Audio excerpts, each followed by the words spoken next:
Saya Najwa Aulani Zahroh dari Prodi Pendidikan Agama Islam Universitas Singaperbangsa Karawang. Saya Rifaatul Ulumiyah dari Prodi Pendidikan Agama Islam Universitas Singaperbangsa Karawang. Saya Amalia Yunurandini, Prodi Pendidikan Agama Islam Universitas Singaperbangsa Karawang. Saya Muhammad Rizky dari Prodi Pendidikan Agama Islam Universitas Singaperbangsa Karawang. Saya Hafizudin dari Prodi Pendidikan Agama Islam Universitas Singaperbangsa Karawang. Bismillahirrahmanirrahim. Assalamualaikum warahmatullahi wabarakatuh. Waalaikumsalam warahmatullahi wabarakatuh. Wabihi nasta'in ala umuri dunya waddin.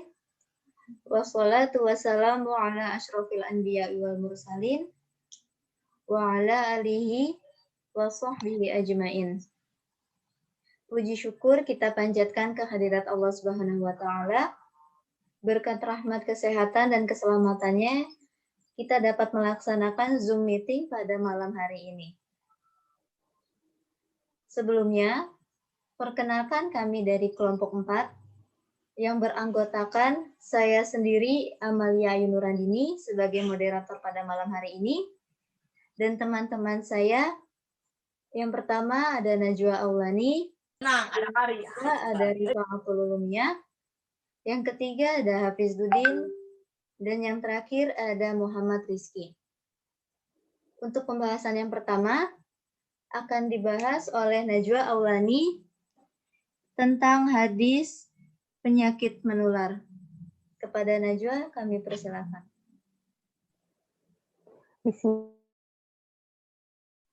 Baik, terima kasih.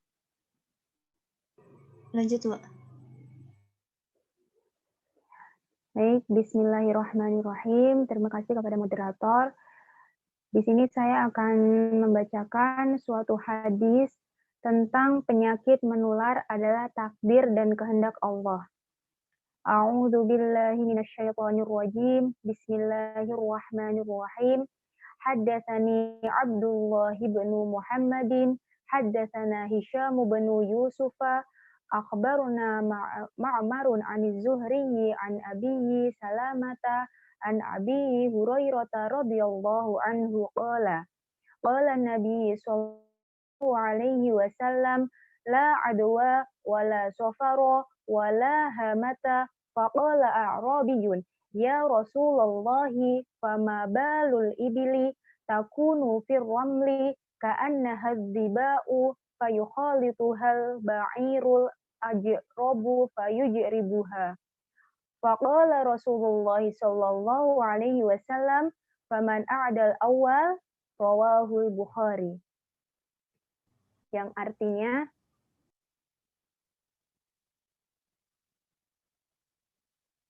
amal.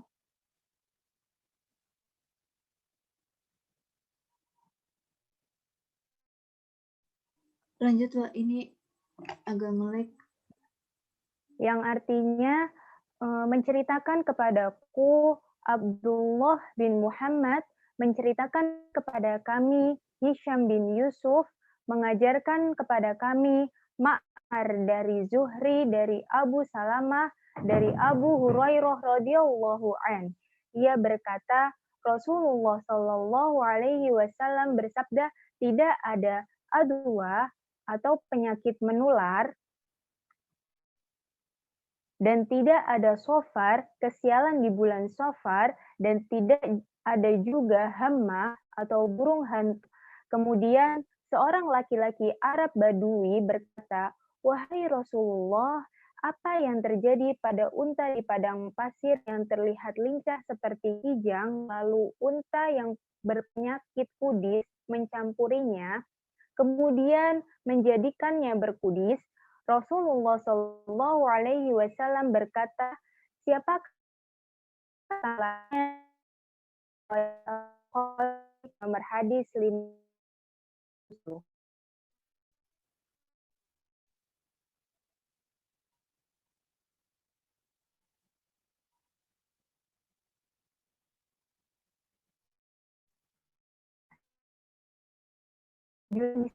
Kan dari syahis di sini itu yang tadi kata hammah adalah bentuk plural dari kata hawam yang berarti binatang yang berbisa atau kata yang membahayakan manusia. Mereka tidak membahayakan karena diri mereka sendiri, melainkan bisa membahayakan apabila Allah Subhanahu wa taala mengkehendaki binatang tersebut membahayakan bagi orang yang dikenainya. Zubair bin Bakhar menyebutkan bahwasanya orang Arab pada masa jahiliyah mengatakan apabila ada seorang yang dibunuh dan belum dibalaskan dendamnya, maka keluarlah dari kepalanya hammah, yaitu cacing mengelilingi kuburannya seraya berkata, berilah aku minum, berilah aku minum. Apabila telah dibalaskan dendamnya, ia akan pergi. Jika tidak, maka ia tetap tinggal. Sedangkan Al-Qafas berkata, hama adalah seekor burung malam, yaitu burung hantu. Menurut Ibnu Al-Arabi, dahulu orang Arab jahiliyah menganggapnya sebagai pertanda kesialan. Jika hinggap di rumah seorang, maka ia berkata, celakalah aku atau salah satu penghuni rumah. Maka maksud kalimat Arab dalam hadis adalah tidak ada pertanda sialan dengan burung hantu dan sejenisnya.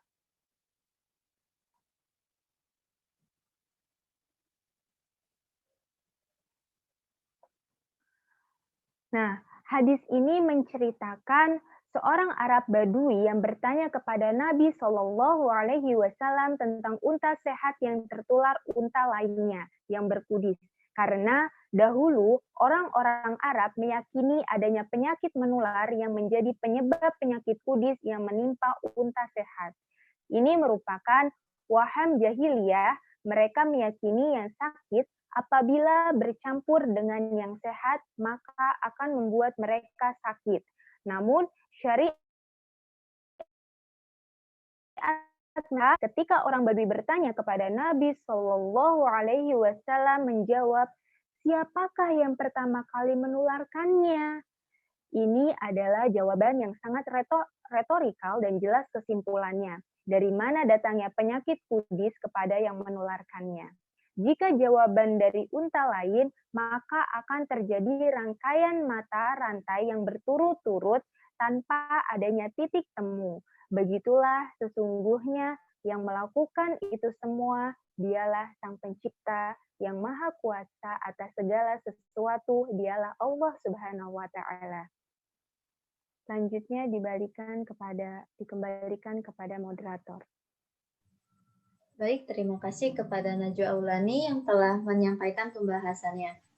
Selanjutnya, pembahasan selanjutnya akan dibacakan oleh Hafiz Budin mengenai bagaimana jika Allah Subhanahu wa taala tidak berkehendak. Kepadanya kami persilahkan. Baik, terima kasih kepada moderator.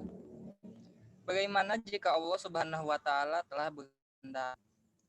Dalam hal ini, Allah Subhanahu wa taala yang berkuasa di alam raya ini. Hanya Dia semata yang menetapkan urusan di alam raya.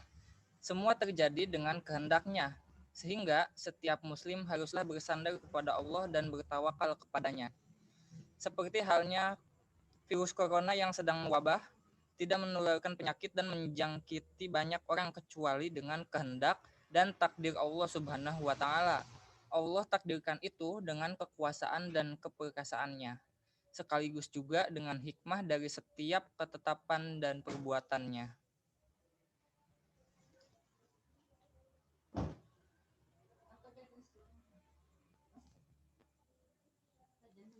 Wabah penyakit taun yang terjadi di suatu kaum merupakan azab yang Allah kirimkan kepada penduduknya yang ingkar kepada Allah, mendustakan Rasul-Nya, durhaka kepada keduanya, dan jahat kepada wali-wali Allah dari kalangan mukminin. Di antara bentuk hukuman Allah yang diturunkan ke muka bumi adalah wabah penyakit. Apabila hukuman dunia ini telah Allah jatuhkan, maka yang akan terkena dampaknya bukan hanya orang zalim saja. Sebagian orang-orang yang tidak terlibat dalam kezaliman itu juga bisa terkena dampaknya. Maka dari itu, hendaknya kita saling beramar ma'ruf dan nahi mungkar agar hukuman massal tidak Allah turunkan ke tengah masyarakat kita.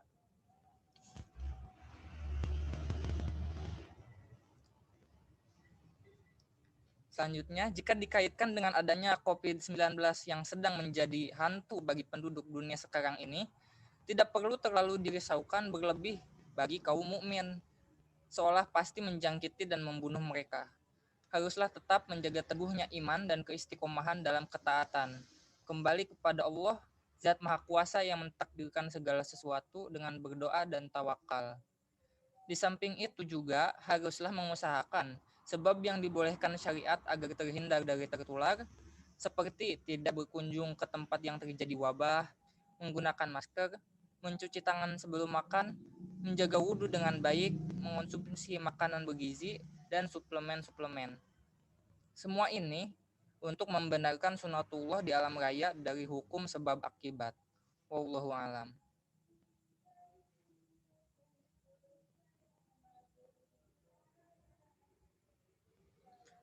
Karena biar bagaimanapun Allah menciptakan segala sesuatu di muka bumi ini atas kehendak dan takdirnya. Allah pun mempunyai maksud serta hikmah di dalamnya. Dan kita sebagai umatnya yang beriman dan mempercayai adanya qada dan qadar, kita harus mencari tahu hikmah atas segala apa yang sudah Allah takdirkan dan melihatnya dengan kacamata keimanan yang kita miliki. Allah Subhanahu wa taala telah berfirman dalam surah Al-Baqarah ayat 269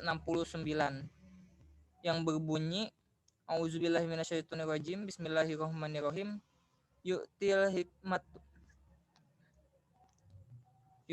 hikmatu may yasha'u wa may yu'tal hikmatu faqad uti khairon katsira wa may yazakkarun ila ulil albab.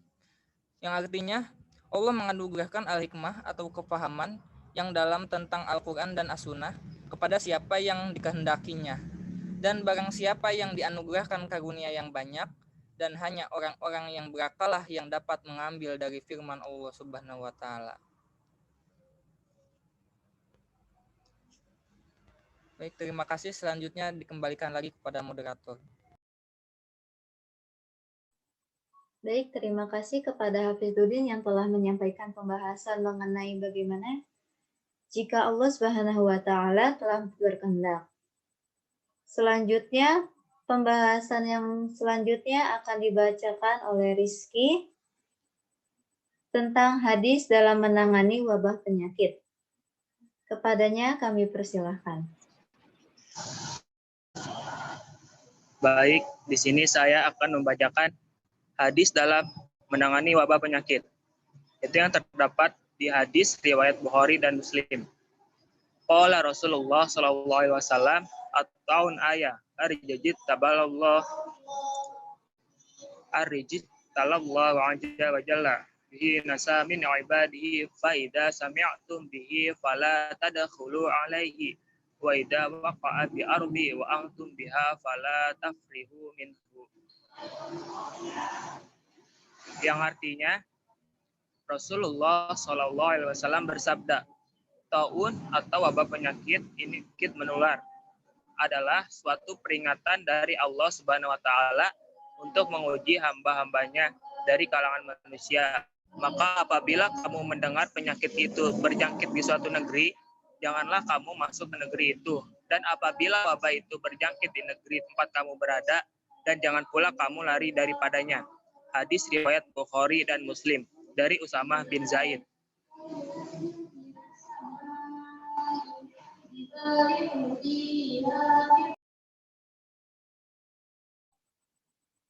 Terima kasih kepada Muhammad Rizky yang telah menyampaikan pembahasannya. Baik, selanjutnya pembahasan mengenai bagaimana cara menanggulangi penyakit menular COVID-19 yang telah ditakdirkan oleh Allah Subhanahu wa taala oleh Rifa'atul Ulumiyah. Kepadanya dipersilahkan. Baik, selanjutnya yaitu bagaimana cara menanggulangi penyakit menular COVID-19 telah ditakdirkan ketahui bahwa adanya wabah virus COVID-19 ini sangat meresahkan seluruh dunia. Pada Allah, Rasul, dan ulul amri atau pemegang kekuasaan. Allah Subhanahu wa Ta'ala berfirman dalam Quran Surat Al-Ma'idah ayat 32, barang siapa memelihara kehidupan seorang manusia, maka seakan-akan dia telah memelihara kehidupan semanusia. Pernyataan di atas dapat kita kaitkan dengan upaya pemerintah untuk menanggulangi wabah COVID-19, yaitu dengan menganjurkan semua orang untuk mematuhi protokol kesehatan. Maka sesungguhnya kita telah menjalankan perintah Allah pada Surat An-Nisa ayat 59. Jika kita menjalankan protokol kesehatan, kita telah berusaha menghindarkan wabah bagi diri, keluarga, dan orang lain. Artinya, kita melihara kehidupan beberapa orang. Ini berarti kita telah mempraktekkan Quran Surat Al-Ma'idah ayat 32.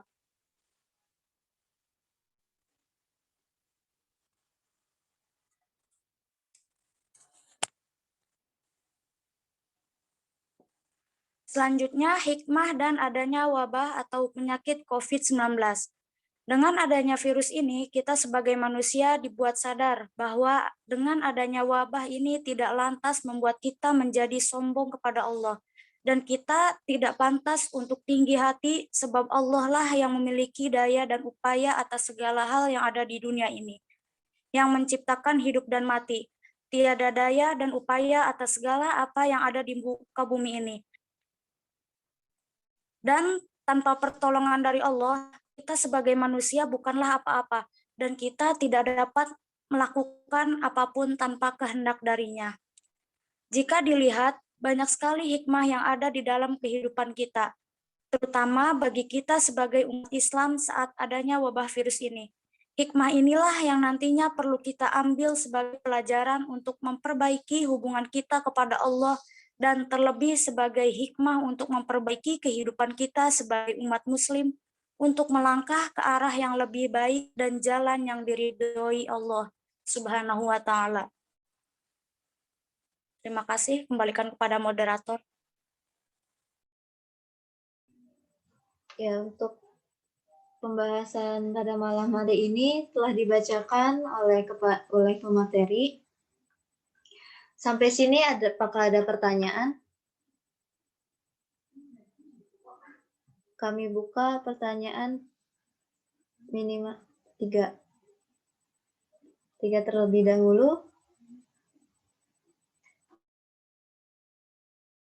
Ya, say, gak apa-apa, say.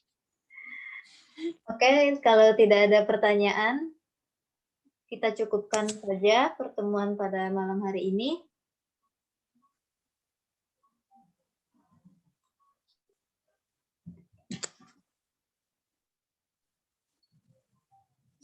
Jadi pelajaran yang dipetik dari hadis yang telah disebutkan sebelumnya, yaitu Islam menetapkan adanya penyakit menular, tetapi penularan tersebut tidak mungkin terjadi kecuali atas izin Allah Subhanahu wa Ta'ala.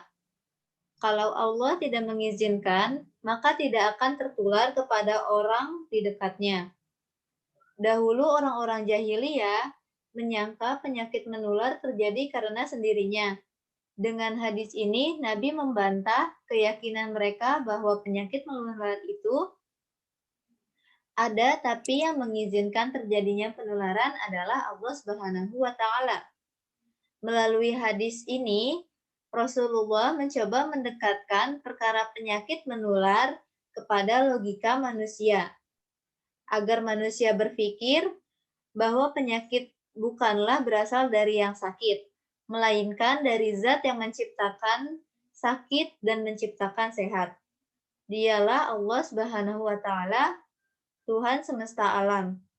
Pada kasus pandemi COVID-19 ini yang melanda sebagian negara di dunia, sebaiknya kita harus menaati anjuran pemerintah untuk melakukan jaga jarak, rajin mencuci tangan, menggunakan masker, dan menjalani pola hidup sehat dengan makan, tidur, dan olahraga yang cukup. Karena taat kepada ulil amri merupakan perintah dalam Al-Quran dan dalam surah An-Nisa ayat 59 yang berbunyi, Ya ayyuhalladzina amanu ati'ullaha wa ati'ur rasula wa ulil amri minkum.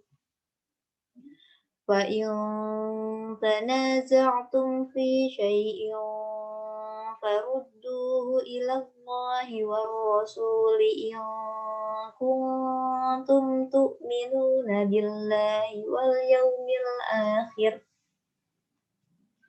Dzalika khairu wa ahsanu ta'wila. Yang artinya, wahai orang-orang yang beriman, taatilah Allah dan taatilah Rasul Muhammad. Dan ulil amri, pemegang kekuasaan, di antara kamu.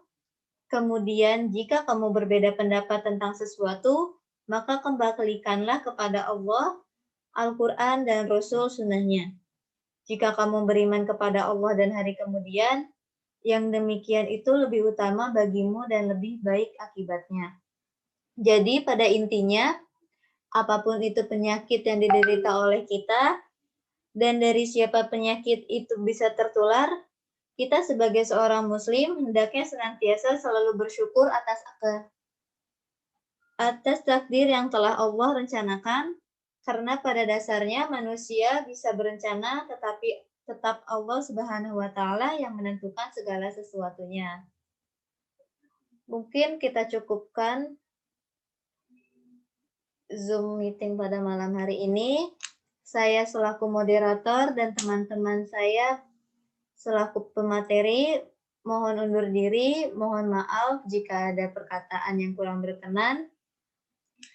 Wabillahi taufiq wal hidayah. Wassalamualaikum warahmatullahi wabarakatuh. Waalaikumsalam warahmatullahi wabarakatuh. Terima kasih kepada para audiens. Mbak, ini udah selesai kan? Iya, udah. Ya. Sama langsung end aja. Terima kasih.